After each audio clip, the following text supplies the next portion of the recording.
हा फक्त संपत्तीच्या नियोजनाचा विषय। रेल्वे आणि लष्कराची जागा देशाची जागा असते, मग वक्फची जागा खाजगी असू शकत नाही। केंद्रीय मंत्री किरेन रिजिजूंचं सभागृहात म्हणणं। रिजिजूंच्या भाषणावेळी विरोधकांचा गोंधळ।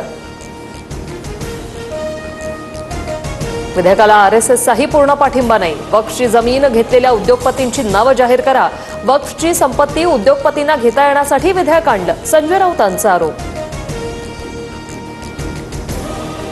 वक्फ ही मुस्लिमांची संपत्ती, लोकांनी ती संपत्ती मशिदी आणि दरगाहला दिली। आमची जमीन सरकारला हडप करायची आहे, अबू आझमींचा आरोप।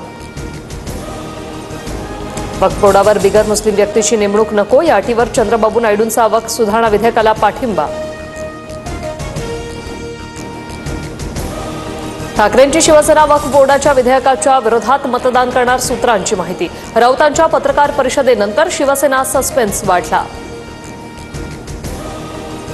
वक्फ सुधारणा विधेयकाला ठाकरेंनी समर्थन द्यावं। ठाकरे विरोधात गेले तर राहिलेले कार्यकर्तेही त्यांना सोडतील, चंद्रशेखर बावनकुळेंची टीका।